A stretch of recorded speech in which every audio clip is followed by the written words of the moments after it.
বাংলাদেশ রংপুর বিভাগীয় শাখা কর্তৃক আয়োজিত আজকে এই মহাসমাবেশের সম্মানিত সভাপতি, দিগার ওলামায়ে কেরাম, নেতৃবৃন্দ, সকল স্তরের জনগণ ভাইয়েরা আমার, আজকে মহাসমাবেশের উদ্দেশ্য কি পোস্টার এবং লিফলেটের মধ্যে দেওয়া আছে। দ্রব্যমূল্য ঊর্ধ্বগতি। আজকে সয়াবিন তেলের অবস্থা সম্পর্কে কম বেশি আমরা সবাই জানি। চালের অবস্থা জানি, ডালের অবস্থা জানি, পেঁয়াজ, রসুন, হলুদ, মরিচ কেনাকাটার যা প্রয়োজন সব কিছুর দামই ঊর্ধ্বগতি। কোনো জিনিসের দামই নিম্নগতি নয়। হ্যাঁ, তবে নিম্ন গতি একটা জিনিস আছে, মানুষের রক্ত, খুন সবচেয়ে সহজ। আর চুরি, ডাকাতি, লুটপাট হলো খুবই সহজ, কিন্তু নিত্য প্রয়োজনীয় দ্রব্য ক্রয় করা মানুষের জন্য খুবই কঠিন হয়ে দাঁড়িয়েছে। এর কারণটা কি? সব সিন্ডিকেট, সব কন্ট্রাক্ট, বড় বড় ব্যবসায়ীদের সাথে দলের কন্ট্রাক্ট থাকে, নেতাদের সাথে কন্ট্রাক্ট থাকে। ব্যাস, ব্যবসায়ীরা বলে যে আমরা এই দাম বৃদ্ধি করব, এত পার্সেন্টেজ তোমাদেরকে দেব। এক একটা মালের উপরে কয়বার ভ্যাট দিতে আপনারা জানেন? একবার যখন ঢুকে দেশে তখন ট্যাক্স ভ্যাট দিতে হয়, যখন মিলে ঢুকে বোঝেন নাই যে ইম্পোর্টার থেকে যখন মিলওয়ালারা কিনবে সেখানে ভ্যাট ট্যাক্স দিতে হয়। আবার যখন মাল বের হবে তখন সেখানে ভ্যাট ট্যাক্স দিতে হয়। আবার যখন ক্রয় করবে তখন ভ্যাট ট্যাক্স দিতে হয় একই মালের উপরে। আপনারা জানেন না একই মালের উপরে কতবার ভ্যাট ট্যাক্স দিতে হয়। সার বৃদ্ধি,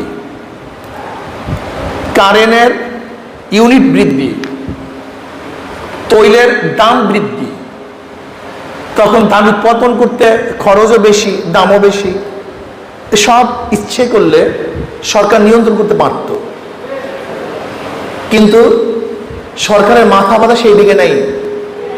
সরকারের মাথা ব্যথা হলো বিরোধী দলকে কিভাবে দমন করা যায়, জেলে ঢুকানো যায়, খুন করা যায়, গুম করা যায়, আর সরকারি দল লোকদের পেটকে কিভাবে ভরা যায়। আজকে প্রথম আলো পত্রিকায় দেখেছেন আওয়ামী লীগের মহাসচিব আব্দুল কাদের সাহেব, ওবায়দুল কাদের সাহেব বক্তৃতা করেছেন। আওয়ামী লীগ করে অনেকে হাজার হাজার কোটি টাকা পাচার করেছে। দুর্নীতিবাজ। আজকে দেশের গরিবের টেনশন কার মধ্যেই নেই, গরিবের চিন্তা কার মধ্যেই নেই। অবস্থাটা কিভাবে দাঁড়ালো?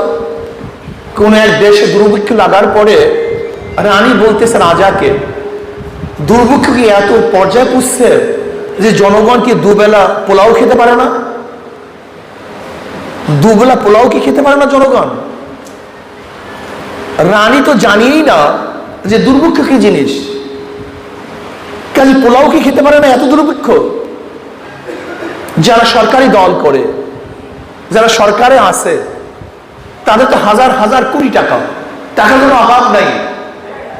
তারা জানিই না মালের এত দাম, এত প্রয়োজন মাল, এত দুর্লভ মূল্য হয়ে গেছে। অথচ জনগণ কি অবস্থায় আছে যা চিন্তাও করা যায় না। কাজে আমি সরকারকে বলবো, যদি আপনি দ্রব্যমূল্যের ঊর্ধ্বগতিকে নিয়ন্ত্রণ করতে না পারেন, তাহলে জনগণ বাধ্য হয়ে আপনাকে নিয়ন্ত্রণ করবে। উপায় নেই। যেরকম শ্রীলঙ্কার জনগণ বাধ্য হয়ে সে দেশের সরকারকে নিয়ন্ত্রণ করেছে, বাংলাদেশের জনগণ বাধ্য হয়ে আপনাকে নিয়ন্ত্রণ করবে।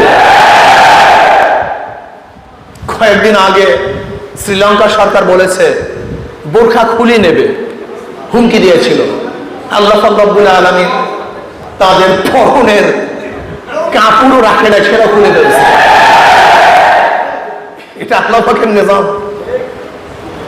আমি সরকারকে বলবো, আপনিও শ্রীলঙ্কার মতো কাপড় খুঁড়তে বাধ্য করবেন না, কারণ পেটে যখন ক্ষুধা থাকে তখন হুঁশ থাকে না, কিন্তু পেটে ক্ষুধায় হুঁশ থাকে না। যদি জনগণ ক্ষুধার্ত হয় তাহলে হিংস্র বাঘের মতো হয়ে যাবে, কোন জায়গায় থাবা মারবে তারা নিজেরাও জানবে না, মসনদ কাঁপিয়ে দেবে জনগণ। কাজেই এই দ্রব্যগুলোর ঊর্ধ্বগতিকে নিয়ন্ত্রণ করতে হবে, এটা আমাদের দাবি। 21 বছর বয়স হলে মদ পান করতে পারবে। যেখানে 100 মদখোর থাকবে সেখানে দোকান খোলার অনুমতি দিবে। মনে হয় যেন বাংলাদেশ ওর বাবার দেশ, নাস্তিকদের বাবার দেশ। এটা ভারতের অঙ্গরাজ্য নাকি? ভারতে গিয়ে দেখেন সব জায়গায় মদের দোকান আছে, ওপেনে মদ পান করা হয়, বাজারে বাজারে মদের দোকান আছে, মোড়ে মোড়ে মদের দোকান আছে। তাহলে মানি আমাদের দেশটা তো আমাদের দেশের কোনো নেতারা নিয়ন্ত্রণ করে না, আমাদের দেশের নেতারা আমাদের দেশ নিয়ন্ত্রণ করে না, ওই ভারতের লোকজন আমাদের দেশ নিয়ন্ত্রণ করে। তাহলে আমরা কেমন স্বাধীন? আসলে আমরা স্বাধীন মুখে বলি, আসলে প্রকৃতভাবে আমরা স্বাধীন না। যদি আমরা স্বাধীনই হতাম তাহলে র্যাবের উপর থেকে নিষেধাজ্ঞা উঠাবার জন্য আমাদের বাংলাদেশ সরকার ভারতকে ধরছে কেন? লজ্জায় মাথা নত হয়ে যায়। উকিল ধরছে ভারতকে। আজকে ভারত আমাদের উপর নিয়ন্ত্রণ করবে, তাহলে আমরা স্বাধীন হয়েছিলাম কেন? ভারত আমাদের কর্তৃত্ব করবে, তাহলে আমরা স্বাধীনতার মানিটা কি হলো? আমাদের গর্ব কোথায় স্বাধীনতা? ভারত আমাদেরকে দ্রব্যগুলো নিয়ন্ত্রণ করবে, রাজনীতি নিয়ন্ত্রণ করবে, কে ক্ষমতা যাবে কে ক্ষমতা যাবে না ওখান থেকে আসবে না, এটা মেনে নেওয়া যায় না। কে ক্ষমতায় থাকবে কে ক্ষমতায় যাবে, কে উঠবে কে নামবে, এর নিয়ন্ত্রণ করবে বাংলাদেশের জনগণ, অন্য কাউকে এই নিয়ন্ত্রণ শক্তি হাতে দেয়া যাবে না। কিন্তু আমরা কি দেখেছি? আমরা দেখছি যারা ক্ষমতায় আছে, যারা ক্ষমতায় যেতে চায়, তারা আমাদের দেশের জনগণের কাছে কেউ যায় না, তারা সবাই বিদেশি শক্তির কাছে যায়। কিন্তু ইসলামী আন্দোলন বাংলাদেশ বিদেশি শক্তির কাছে যাবে না, তারা বাংলাদেশের জনগণের কাছে আসবে। বাংলাদেশে কে ক্ষমতায় যাবে কে ক্ষমতায় যাবে না, কে থাকবে কে থাকবে না, এই সিদ্ধান্ত গ্রহণ বাংলাদেশের জনগণ, অন্য কেউ না। এই জন্য তোরা ভোট দিতে ভয় পায়, ভোট দিতে চায় না, কেন জানে ভোটের হারি ফাঁকা হয়ে যাবে। বাংলাদেশের জনগণ এই দুর্নীতিবাজদেরকে আর কোনো অবস্থায় ক্ষমতা রাখবেন না ইনশাআল্লাহ। আপনারা দেখেছেন ইসলামী শিক্ষা সংকুচিত করা হয়েছে। আজকে ইসলামী শিক্ষার উপরে পরীক্ষা নিবে না, আর যেই সাবজেক্টে পরীক্ষা হয় না সেই সাবজেক্টে কেউ পড়াশোনাও করে না। তার পরিবর্তে ডারউইনের থিওরি স্থাপন করা হয়েছে। ডারউইনের থিওরি গিয়ে দেখেন নবম ক্লাসের সমাজ বিজ্ঞানের মধ্যে, দশম ক্লাসের সমাজ বিজ্ঞানের মধ্যে ডারউইনের থিওরিটা কি? মানুষ থেকে নয়, মানুষ বানরের থেকে। এই কয়েকদিন আগে যা হিন্দু শিক্ষক তার ক্লাসে বলেছিল যে আল্লাহ বলতে কিছু নাই, প্রতিবাদ করার কারণে তাকে অ্যারেস্ট ঐক্যবদ্ধভাবে জেলখানা থেকে তাকে বের করছে। শুধু তাই নয়, তাকে তো বের করছেই, কিন্তু যারা রেকর্ড করছে, আন্দোলন করছে, তাদের বিরুদ্ধে কেস হয়েছে, তাদেরকে জেলে যাওয়া হয়েছে। অর্থাৎ বাংলাদেশের জনপ্রিয় মুসলমান, সেই দেশে আল্লাহ নাই, মানুষ থেকে না, মানুষ বানরের থেকে এই হাজার হাজার কোটি কোটি টাকা খরচ করে এই শিক্ষা আমরা শিক্ষিত করবো আমাদের সন্তানদেরকে। এর জন্য আমরা ট্যাক্স দেই, এর জন্য আমরা ভ্যাট দেই, এর জন্য আমরা কর দেই, এর জন্য সরকার দখল করছি না। বাংলাদেশে এই শিক্ষা ব্যবস্থা চলতে পারে না। তবে আমরা দাবি করবো প্রাইমারি লেভেল শুরু করে মাস্টার্স পর্যন্ত প্রত্যেকটা ক্লাসে মানুষদের ইসলামী মুসলমান ইসলামী শিক্ষা শিক্ষা দিতে হবে। এই ব্যবস্থা সরকারের করতে হবে। এরপরে আপনারা দেখেছেন বর্তমানে কিছু পাগল ঘাদানি নামে ওলামায়ে কেরামের বিরুদ্ধে দুদুকে দরখাস্ত করেছে, রিপোর্ট দিয়েছে। আমি প্রথম প্রশ্ন করতে চাই, তাদেরকে অধিকার কে দিয়েছে? এই বৈধতা তার পেল কোথায়? সেও জনগণ, আমরাও জনগণ। জনগণের বিরুদ্ধে জনগণ তদন্ত করে দুদুকে রিপোর্ট পেশ করার আইনি কোন শুদ্ধতা বৈধতা আছে? যদি না থাকে তাহলে দুদককে প্রথম বলবো, আপনি রিপোর্ট গ্রহণ করলেন কেন? এই বৈধতা তাকে কে দিয়েছে? আমি দুদককে বলবো 9 মাস পর্যন্ত তারা যে 9 মাস পর্যন্ত তদন্ত করেছে, এই 9 মাস পর্যন্ত তদন্ত করার পেছনে যত সদস্য এর মধ্যে সংশ্লিষ্ট ছিল, যত অর্থ খরচ হয়েছে, এই ফান্ডিং কে করছে? এই অর্থ কে দিছে? এই টাকা কোথা থেকে আসছে? এর উৎস কোথায়? কারাই টাকা ফান্ডিং করেছে? টাকা কে দিয়েছে? উৎস খোঁজ করুন। বিদেশি শক্তি দেশকে ধ্বংস করার চক্রান্ত করতেছে, ইসলাম মুসলমানকে ধ্বংস করার চক্রান্ত করতেছে। যদি আপনি বিচার না করুন, সরকারকে বলবো বিচার না করুন। যদি আপনি বিচার না করেন তাহলে বলবো আপনি এটা করিয়েছেন, আপনি তাকে ফান্ড দিয়েছেন, টাকা দিয়েছেন বাংলাদেশ ইসলাম উৎখাত করার জন্য, ধ্বংস করার জন্য। আপনি ব্যবস্থা গ্রহণ করুন, জলদি জলদি ব্যবস্থা গ্রহণ করুন। যদি জলদি জলদি ব্যবস্থা গ্রহণ না করুন তাহলে বাংলাদেশের জনগণ বাধ্য হয়ে ইসলামের বিরুদ্ধে ওলামায়ে কেরামদেরকে, আজকে ওলামায়ে কেরামদেরকে ইসলামকে কটূক্তি করার কারণে, তাদেরকে লাঞ্ছিত অপমানিত করার কারণে, মানহানি করার কারণে বাংলাদেশের প্রত্যেকটা মুসলমান গর্জে উঠবে, আন্দোলন করবে, সামনে করবে ইনশাআল্লাহ। সাহস তাদেরকে কে দিয়েছে?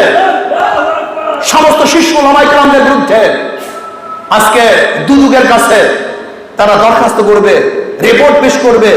এত বড় সাহস! আজকে ওলামায়ে কেরামকে ধর্ম ব্যবসায়ী বলবে, এত বড় সাহস তাদেরকে কে দিয়েছে? আমি জানতে চাই সরকারকে। ওলামায়ে কেরাম দেশে ভেসে আসে নাই, আমরা কসুরি পাগল নই যে বিদেশ থেকে ভেসে এসেছি। এদেশ আমাদের, আমার বাবার দেশ, আমার দাদার দেশ, মুসলমানদের দেশ। মুসলমানের কারণে দেশ স্বাধীন হয়েছে, অন্য কারোর কারণে নয়। এদেশ স্বাধীন হয়েছে মুসলমানের কারণে। ব্রিটিশের বিরুদ্ধে আন্দোলন মুসলমান করেছে। এদেশের স্বাধীনতার জন্য মুসলমান সর্বোচ্চ চেষ্টা সাধনা করেছে। কাজে দেশ মুসলমানদের দেশ, নাস্তিকদের দেশ নয়। কোন নাস্তিক মুসলমানকে উৎখাত করার চেষ্টা করবে আর মুসলমানরা বসে থাকবে না, এটা হতে পারে না। যেরকম আগুন এবং পানি একই জায়গায় থাকতে পারে না, আলো এবং অন্ধকার একই জায়গায় থাকতে পারে না, ইসলামের দুশমন এবং মুসলমান একই জায়গায় থাকতে পারে না। এটা কোথা থেকে এসছে? যাদের দুর্নীতির কোনো অভাব নাই, যার চরিত্র চরম খারাপ, যারা মায়ের সাথে খারাপ ব্যবহার করে, মাকে খেত বদের পরিবর্তে ঘর থেকে নামিয়ে দেয়, দুর্নীতির কারণে যাদের চাকরি চলে যায়, এরা মুসলমানদের বিরুদ্ধে, আলেম ওলামাদের বিরুদ্ধে রিপোর্ট পেশ করবে, ধর্ম ব্যবসায়ী বলবে। এটা মানা যায় না, মানতে পারি না। আজকে দেশ স্বাধীন হয়েছিল 3টা ভিত্তিতে: সাম্য, মানবিক মর্যাদা, সামাজিক ন্যায় বিচার। আজকে কোথায় সাম্যতা? সাম্যতা কোথায়? যারা দল করবে তারা ইজ্জত সম্মান পাবে, যারা দল করবে না, সরকারি দলে থাকবে না, তারা লাঞ্ছিত অপমানিত হবে। এটা কি সাম্য? আজকে যারা ক্ষমতাসীন তাদের আত্মীয় স্বজন রেলে ফ্রি চলবে, আর যারা ক্ষমতাসীন না তারা টাকা দিয়েও মুক্তি পাবে না, বাঁচতে পারবে না। এর নাকি সাম্যতা? মানবিক মর্যাদা কোথায়? কোথায় মানবিক মর্যাদা? আজকে মানবিক মর্যাদা পাচ্ছি না, মানুষ ঢুকে দিয়ে মরছে। যারা দল করবে না তারা লাঞ্ছিত অপমানিত হবে। আজকে সম্মানিত লোক তারা লাঞ্ছিত হবে, অপমানিত হবে। আজকে ওলামায়ে কেরাম লাঞ্ছিত হবে, অপমানিত হবে। এটি কি মানবিক মর্যাদা? সামাজিক ন্যায় বিচার কোথায়? যদি দল করেন খুন করলে মুক্তি পাবেন, আর যদি দল না করেন, অন্যায় না করলেও আপনি জেলখানায় ভুগবেন। এটা কেমন কথা? হ্যাঁ, সব জায়গাতেই সরকার হস্তক্ষেপ করেছে। আজকে নির্বাচন কমিশন, নির্বাচন ব্যালটে হবে না ইভিএমে হবে সে নির্ধারণ করবে কে? না, নির্বাচন কমিশন। নির্বাচন কমিশন। অথচ আমাদের প্রাইম মিনিস্টার কি বলেছেন? ইভিএমে সব জায়গায় নির্বাচন হবে। তার মানে সে আগে নির্দেশ দিয়েছে আগামী নির্বাচন সুস্থ হবে না, আগামী নির্বাচনও একমুখী নির্বাচন হবে। শোনেন, আপনার বিগত দিনে এই নির্বাচন করেছেন, জনগণ কিছুই বলে নাই, কিন্তু ভবিষ্যতে যদি আপনি ওই একতরফা রাত্রে নির্বাচন করার চেষ্টা করেন, তাহলে বাংলাদেশের জনগণ ঐক্যবদ্ধ হয়ে, যেরকম শ্রীলঙ্কা সরকার দুর্নীতিবাজ সরকার পালাতে পারে নাই, ঠিক বাংলাদেশের জনগণ ঐক্যবদ্ধ হয়ে দুর্নীতিবাজদেরকে ভোট ডাকাত এবং ভোট চোরদেরকে পালাতে দিবেন না ইনশাআল্লাহ। কাজে আসুন আমরা আগামী নির্বাচনে সাম্য, মানবিক মর্যাদা এবং সামাজিক ন্যায় বিচার প্রতিষ্ঠা করার জন্য ইসলামী আন্দোলন বাংলাদেশের কোনো বিকল্প দল আছে বলে আমি মনে করি না। এটা আমার জানা নাই। ইসলামী আন্দোলন বাংলাদেশের প্রত্যেকটা নেতাকর্মী তারা সন্ত্রাসের সাথে সংযুক্ত না, তারা মদ্যপায়ী না, তারা চোরাচালানির সাথে জড়িত না, তারা অবৈধ অস্ত্র নিয়ে ঘোরাফেরা করে না, তারা চাঁদাবাজি করে না। যদি এদেশ চাঁদামুক্ত করতে হয়, সন্ত্রাস মুক্ত করতে হয়, আমি মনে করি ইসলামী আন্দোলন বাংলাদেশের কাছেই এদেশ নিরাপদ এবং সন্ত্রাস মুক্ত হবে বলে আমি মনে করি ইনশাআল্লাহ।